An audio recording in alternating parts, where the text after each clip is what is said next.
Hello friend, complete PCM study में आपका स्वागत है। तो फ्रेंड, आप लोग कैसे हैं? मुझे उम्मीद है फ्रेंड आप लोग अच्छे होंगे। तो फ्रेंड, आज हम लोग बाल विकास शिक्षा शास्त्र का चैप्टर 5 शुरू करने वाले हैं। पियाजे, कोहलबर्ग एवं वाइगोत्स्की का सिद्धांत के बारे में जानेंगे। तो फ्रेंड, इस चैप्टर का मैंने हैंड रिटेन नोट्स बनाया है, जो किसी भी टेट या सीटेट एग्ज़ाम के लिए काफ़ी इंपॉर्टेंट है, जिससे समय का आपका बचत होगा। अगर आपको ये नोट चाहिए तो फ्रेंड, आप मेरे व्हाट्सअप नंबर पर कांटेक्ट कर सकते हैं। मेरे व्हाट्सअप नंबर है 7070556077। तो मैंने फ्रेंड इस चैप्टर का एक वीडियो बनाया है, जिसमें बहुत सारे सिलेक्टेड क्वेश्चन को उसमें मैंने डाला है, जो सीटेट या अन्य टेट एग्जाम से आए हुए क्वेश्चन को मैंने उसमें डाला है। तो आप उस वीडियो को देख सकते हैं। इस वीडियो में मैं इस वीडियो के डिस्क्रिप्शन बॉक्स में मैंने उसका एक लिंक दिया है। तो फिर ज़्यादा समय नहीं लेते हुए हम लोग अपने टॉपिक को चालू करते हैं। सबसे पहला टॉपिक है पियाजे का संज्ञानात्मक विकास का सिद्धांत। जीन पियाजे को संज्ञानात्मक विकास के क्षेत्र में सबसे प्रभावशाली मनोवैज्ञानिक माना जाता है। तो याद रखिएगा फ्रेंड्स, संज्ञानात्मक विकास के क्षेत्र में सबसे प्रभावशाली मनोवैज्ञानिक कौन थे? जीन पियाजे। उसके बाद नेक्स्ट है ज्ञानात्मक विकास के क्षेत्र में पियाजे का मुख्य योगदान है। ठीक है। उसके बाद नेक्स्ट है जीन पियाजे स्विट्जरलैंड के थे। उनका जन्म 1896 में हुआ था। ठीक है फ्रेंड, आगे बढ़ते हैं। संज्ञानात्मक विकास का सिद्धांत कौन दिया था? तो जीन पियाजे ने दिया था। नेक्स्ट है जीन पियाजे को विकासात्मक मनोविज्ञान का जनक माना जाता है। उसके बाद अगला है जीन पियाजे के अनुसार सीखने का मतलब निर्माण करना होता है। ठीक है। अब यहाँ पर आता है फ्रेंड्स, संज्ञान क्या है? प्राणी का वह व्यापक और स्थायी ज्ञान जिससे वह वातावरण या बाह्य जगत के माध्यम से ग्रहण करता है। स्थायी ज्ञान हमें वातावरण से या बाह्य जगत से जो प्राप्त होता है वो स्थायी ज्ञान ही होता है। या ठोस वस्तुओं जिसे हम देख सकते हैं, जो हमारे सामने हैं, वो जो ठोस वस्तुओं से जो हम लोग ज्ञान प्राप्त करते हैं वो भी स्थायी ज्ञान होता है। ठीक है। उसके बाद है संज्ञान के अंतर्गत, इसके अंतर्गत स्मरण, चिंतन, कल्पना, अधिगम, वर्गीकरण, निरीक्षण, तर्क, वितर्क, समस्या समाधान, संप्रत्ययीकरण का अर्थ होता है विचारों का निर्माण, प्रत्यक्षण, देखकर सीखना आदि मानसिक क्रियाएं सम्मिलित होती है। जितनी भी मानसिक क्रियाएं होती हैं जो हम लोग अपने दिमाग से करते हैं, वो सभी आता है संज्ञान के अंतर्गत। ठीक है फ्रेंड। उसके बाद है भाषा संज्ञानात्मक विकास को प्रभावित नहीं करता है, ये भी इम्पोर्टेंट है। उसके बाद मैंने फ्रेंड जीन पियाजे के कुछ महत्वपूर्ण प्रत्यय दिए थे, उन्होंने उस सभी को मैंने यहाँ पर इंक्लूड किया है। सबसे पहला है आत्मसातकरण।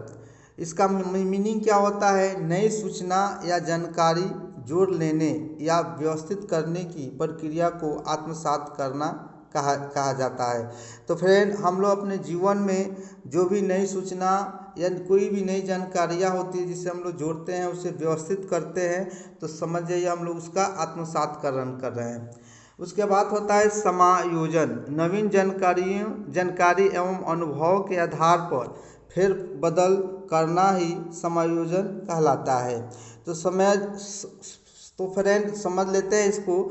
जो हमारे पास पुरानी जानकारियाँ होती है, हम लोग जो नई जानकारियाँ उसके आधार से प्राप्त करते हैं, उसके अनुभव से जो प्राप्त करते हैं, जो फेरबदल करते हैं, उसमें वो समायोजन ही कहलाता है। ठीक है। समयाधारण का मतलब होता है बच्चे आत्मसातकरण और समायोजन के बीच संतुलन करने का प्रयास करते हैं। ठीक है। आगे बढ़ते हैं फ्रेंड। नेक्स्ट है संरक्षण से तात्पर्य वातावरण में परिवर्तन और स्थिरता दोनों को पहचानने एवं समझने की क्षमता से है। यानी कि हम लोग वातावरण में किस तरह का परिवर्तन हो रहा है उसको समझना, उसमें स्थिरता क्या है उसको समझना ही संरक्षण कहलाता है। ठीक है फ्रेंड। उसके बाद है संज्ञानात्मक संरचना। एक संज्ञानात्मक संरचना में कई मानसिक, मैंने पहले भी बताया दिया था कि संज्ञान में सभी मानसिक क्रियाएं ही सम्मिलित होती है। तो एक संज्ञानात्मक संरचना में मानसिक प्रक्रियाओं का समूह निहित रहता है। उसके बाद फ्रेंड है स्कीमा, ये भी इम्पोर्टेंट है। स्कीमा ज्ञान की श्रेणी है जो संसार की समझ और व्याख्या में हमारी सहायता करती है। स्कीमा में संशोधन, जोड़ना या परिवर्तन या नए स्कीमा बनाने की प्रक्रिया होती है।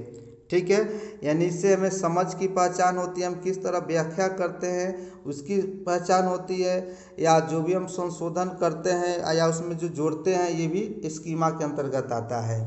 उसके बाद होता है फ्रेंड विकेंद्रण, वास्तविक ढंग से चिंतन या विचार करने की क्षमता से होता है। यानी हमारे सामने कोई वस्तु होता है उसके बारे में जो चिंतन करते हैं वह वास्तविक चिंतन होता है। ठीक है, आगे बढ़ते हैं फ्रेंड।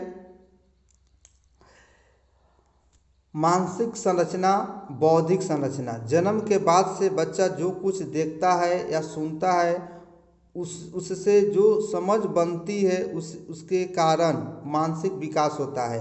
हम लोग जन्म से मृत्यु तक जो कुछ देखते हैं या सुनते हैं उससे कुछ ना कुछ समझ बनती है, और समझ बनने के कारण हमारी मानसिक विकास होता है। उसके बाद है फ्रेंड, पियाजे ने अपने बच्चों पर प्रयोग किया और उनकी अवस्थाओं में हुए परिवर्तन को खोजा, इसलिए इसे अवस्था का सिद्धांत भी कहा जाता है।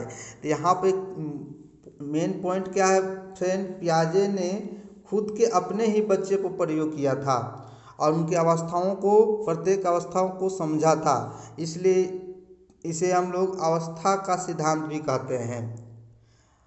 ठीक है फ्रेंड, उसके बाद है अनुकूलन। ये भी इम्पोर्टेंट है, काफ़ी इम्पोर्टेंट है फ्रेंड।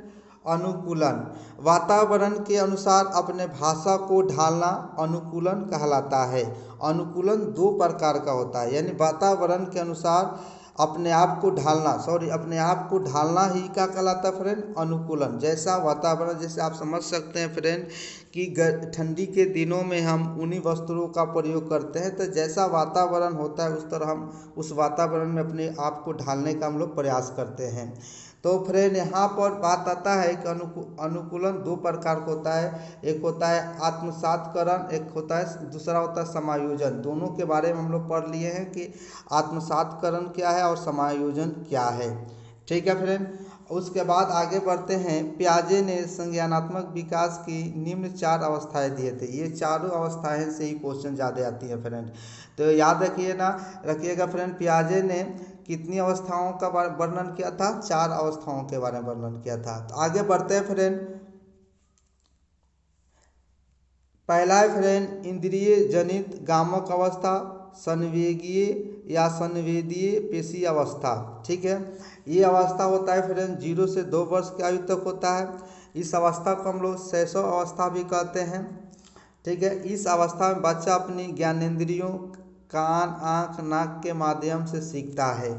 ठीक है, उसके बाद यहाँ पर कुछ इम्पोर्टेंट पॉइंट है, इसको समझ लेते हैं। जीववाद, जीववाद क्या होता है। इस अवस्था में बच्चा सजीव और निर्जीव वस्तुओं में अंतर नहीं कर पाता है। तो ये जो अवस्था होता है 0 से 2 वर्ष के आयु का होता है, तो इसमें बच्चा सजीव और निर्जीव के बारे में उसको समझ नहीं होता है फ्रेंड। उसके बाद होता है अहन केंद्रीयता। इस अवस्था में बच्चा सोचता है मैं जो कर रहा हूँ या सोच रहा हूँ सब ठीक है। तो इस अवस्था में बच्चा को यही लगता है कि मैं जो कर रहा हूँ या जो सोच रहा हूँ सब कुछ ठीक होता है। उसके बाद है फ्रेंड अपलटावी। इसका मीनिंग क्या होता है, इस अवस्था में बच्चा संख्याओं, वस्तुओं, समस्याओं आदि को उलटना पलटना नहीं सीखता है। यानी कि संख्याओं, वस्तुओं या समस्याओं को आप उलट पुलट कर उसे मैनेज नहीं कर सकता है फ्रेंड। उसके बाद नेक्स्ट है, इस अवस्था में बच्चा अनुकरण के द्वारा सीखता है, यानी कि दूसरे के द्वारा वो सीखता है कि दूसरा कैसे क्या कर रहा है, उससे वो देखकर सीखता है फ्रेंड। उसके बाद है फ्रेंड मूर्त संक्रियात्मक अवस्था, या इसे हम लोग पूर्व संक्रियात्मक अवस्था भी कहते हैं। तो यह अवस्था 7 से 11 वर्ष की आयु तक है। मूर्त का मतलब होता है प्रत्यक्ष। प्रत्यक्ष मैंने जो आपके सामने रखी वस्तु है प्रत्यक्ष रूप से है। तो मूर्त मूर्त वस्तुओं एवं घटनाओं के बारे में सोचना एवं वस्तुओं को पहचान कर वर्गीकरण करना। तो इस अवस्था में जो मूर्त वस्तुएं होती है, जो आपके सामने वस्तुएं रखी होती है, उनको पहचानना होता है, उनका वर्गीकरण होता है। इस अवस्था को फ्रेंड दो भागों में बांटा गया है। पहला है पूर्व प्रत्ययात्मक काल, ठीक है, तो समझ लेते हैं इसको पहले। यह 2 से 4 वर्ष तक होता है। इसे परिवर्तन काल तथा खोज की अवस्था कहा जाता है। ये जो 2 से 4 वर्ष तक होता है, इसे परिवर्तन काल या खोज की अवस्था कहा जाता है। इस काल में बच्चा क्या, क्यों आदि प्रश्न पूछना शुरू कर देते हैं। ये कैसे हुआ, क्यों हुआ, कैसे करना चाहिए, क्या हुआ, इस तरह के क्वेश्चन बच्चे करने लगते हैं। तो अब उसके बाद है दूसरा अंतःप्रज्ञा काल। ये जो होता है फ्रेंड्स 4 से 7 वर्ष तक होता है। याद रखिए, ये 2 से 4 वर्ष तक होता है, ये 4 से 7 वर्ष तक होता है। इस अवस्था में बच्चा बिना तर्क चिंतन किए किसी भी बात को स्वीकार कर लेता है, ठीक है। इसमें बच्चा का समझ बढ़ जाता है, जिसके कारण बिना तर्क का चिंतन किए वो किसी भी बात को समझ लेता है फ्रेंड। उसके बाद आगे बढ़ते हैं, ठीक है। उसके बाद है फ्रेंड, पियाजे ने 2 तरह की सूचकता पर बल डाला।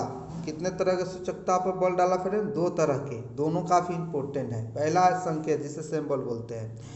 किसी ठोस वस्तु, प्रत्यक्ष वस्तु के मानसिक चिंतन का दूसरा नाम संकेत है। जो प्रत्यक्ष वस्तु, ठोस वस्तु का मतलब होता है प्रत्यक्ष वस्तु जो आपके सामने है, उसके बारे में मानसिक चिंतन का दूसरा नाम ही क्या है फ्रेंड? संकेत। यहाँ पे एक मैंने उदाहरण दिया, इससे आप इसको समझ सकते हैं। जब बालक अपनी माँ की आवाज़ को सुनता है, तब उसके मन में माँ की एक प्रतिमा बनती है। इस प्रतिमा को ही हम लोग क्या बोलते हैं फ्रेंड? संकेत, ठीक है। आगे बढ़ते हैं फ्रेंड। उसके बाद दूसरा है संकेत के बाद ये हो गया। बी में हम लोग पढ़ेंगे चिन्ह के बारे में। किसी वस्तु या घटना के बारे में बताने के लिए जब हम शब्द या भाषा का प्रयोग करते हैं, तब शब्द या भाषा चिन्ह कहलाता है। याद रखिएगा, किसी घटना या किसी वस्तु को बारे में बताने के लिए जो शब्द और भाषा का प्रयोग करते हैं, उसे हम लोग क्या बोलते हैं फ्रेंड? चिन्ह। याद रखिएगा फ्रेंड, ये अमूर्त चिंतन होता है, यानी कि काल्पनिक। मान आपके कोई वस्तु है जिसे आप देख नहीं रहे, कहीं किसी दूसरे स्थान पर वस्तु रखा गया है और उसके बारे में आप भाषा के द्वारा या शब्द के द्वारा बता रहे हैं, तो वो एक अमूर्त चिंतन ही होता है, ठीक है। आगे बढ़ते हैं फ्रेंड। इसमें हम लोग तीसरी अवस्था के बारे में पढ़ेंगे, मूर्त या ठोस संक्रियात्मक अवस्था। ये जो अवस्था होता है फ्रेंड 7 से 12 वर्ष की आयु तक होता है। ठोस अर्थात प्रत्यक्ष वस्तुओं एवं घटनाओं के बारे में सोचना एवं वस्तुओं को पहचान कर वर्गीकरण करना। इस अवस्था में बच्चा ठोस वस्तुओं को पहचानता है, उनके गुणों के आधार पर उनका वर्गीकरण करना सीख जाता है। और इसमें वो क्या करता है फिर?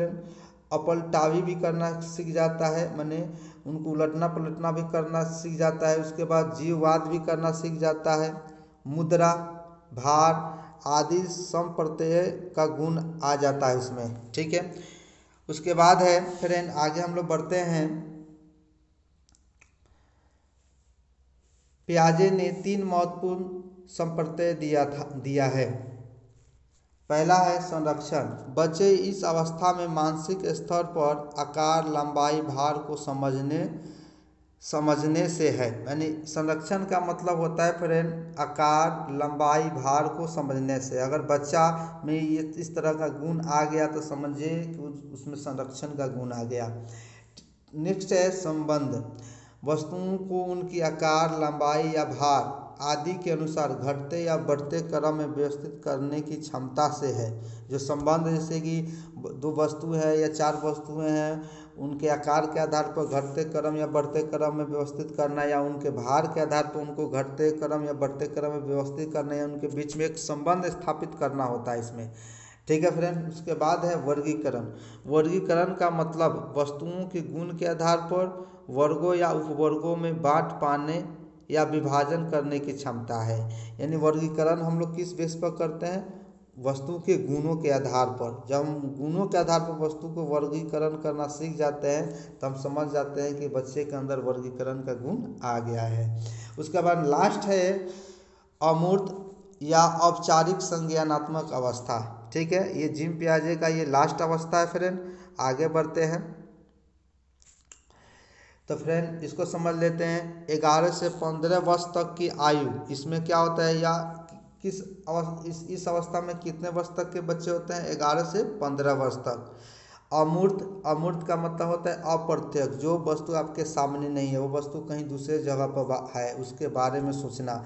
ठीक है, तो यानी इस अवस्था में बच्चा अमूर्त वस्तु एवं घटनाओं के बारे में तर्क और चिंतन करता है। यानी जो काल्पनिक वस्तु है, जो हमारे सामने नहीं है, उस वस्तु के बारे में भी बच्चा तर्क और चिंतन करने लगता है। इसमें क्या होता है फ्रेंड? समूह में जुड़कर कार्य करता है। इसमें बच्चा समूह में जुड़कर कार्य करता है। ठीक है, उसके बाद है आदर्श चिंतन का विकास होता है। इससे आदर्श चिंतन का विकास होता है। उसके बाद है शब्द भाषा संकेतों के माध्यम से ज्ञान प्राप्त करता है। बच्चा क्या करता है फ्रेंड? शब्द या भाषा के माध्यम से ज्ञान प्राप्त करता है। उसके बाद है निर्णय स्मरण मनन आदि करता है, वो निर्णय लेने के भी योग हो जाता है फ्रेंड। उसके बाद है कार्य के कारण को समझता है, मैंने कोई कार्य हो रहा है तो भाई ये हो क्यों रहा है, इसके बारे में भी वो समझता है। उसके बाद हम लोग पढ़ेंगे कोहलबर्ग का नैतिक विकास का सिद्धांत। ये काफ़ी इम्पोर्टेंट है, इससे भी सीटेट या अन्य टेट में क्वेश्चन आता है फ्रेंड। कोहलबर्ग का नैतिक विकास का सिद्धांत। नैतिक विकास का सिद्धांत कोहलबर्ग ने दिया था। उनका जन्म स्थल अमेरिका था और उनका जन्म 1927 ईस्वी में हुआ था। ठीक है, इसमें विकास का आधार क्या रखा गया था फ्रेंड? नैतिकता रखा गया था। कोहलबर्ग ने नैतिक विकास की 3 अवस्था दिए थे। ठीक है, कितनी अवस्था? ए, बी और सी, तीनों अवस्था के बारे में हम लोग पढ़ेंगे। ठीक है, पहली अवस्था है पूर्व परंपरागत अवस्था। इस अवस्था में बच्चा का आयु 4 से 10 वर्ष होता है। इसमें बच्चे के पास नैतिकता का अभाव होता है। ये जो अवस्था होता है दंड और पुरस्कार की अवस्था होती है। उसके बाद नेक्स्ट है परंपरागत अवस्था। 10 से 13 वर्ष की आयु होती है। इसमें बालक माता पिता परिवार और समाज को देखकर इसमें सीखता है। इस अवस्था में बालक माता पिता परिवार और समाज को देखकर सीखता है। नेक्स्ट है पक्ष परंपरागत अवस्था। यह इस अवस्था में बच्चे की आयु होती है 13 वर्ष से ऊपर होती है। अपने विवेक से काम करते हैं। इसमें बच्चा अपने विवेक से काम करना सीखता है। बालक समाज के अनुसार कार्य करता है। ठीक है फ्रेंड, उसके बाद आगे बढ़ते हैं सामाजिक विकास का सिद्धांत। ये भी काफ़ी इम्पोर्टेंट है सीटेट या टेट एग्जाम के लिए। ठीक है फ्रेंड, तो आगे बढ़ते हैं। सामाजिक विकास का सिद्धांत वाइगोत्स्की ने दिया था। उनका जन्म स्थल रूस में हुआ था और उनका जन्म 1896 ईस्वी में हुआ था। ठीक है, नेक्स्ट है इसमें विकास की कसौटी क्या था जी? सामाजिक था। इसमें जो विकास का कसौटी था क्या था फ्रेंड? सामाजिक। ठीक है, उसके बाद इसमें समझिए सांस्कृतिक और भाषा विकास में महत्वपूर्ण भूमिका निभाते हैं। यानी कि जो सामाजिक विकास है उससे क्या होता है फ्रेंड? सांस्कृतिक और भाषा विकास, सामाजिक विकास, इन दोनों पर काफ़ी अधिक प्रभाव पड़ता है। नेक्स्ट है वातावरण को अच्छा बनाना। ठीक है, इसमें बच्चा क्या करता है फ्रेंड? वातावरण को अच्छा बनाने का प्रयास करता है। सामाजिक विकास में खेल का सबसे अहम भूमिका होता है फ्रेंड। याद रखिएगा, सामाजिक विकास में सबसे अहम भूमिका किसका होता है? खेल का होता है। तो फ्रेंड अगर आपको ये वीडियो अच्छा लगा हो तो मेरे चैनल को सब्सक्राइब करें ताकि इस तरह का वीडियो सबसे पहले आपको मिल सके। तो फ्रेंड अगर इस वीडियो को आप लोग लाइक करें, शेयर करें। ठीक है, धन्यवाद।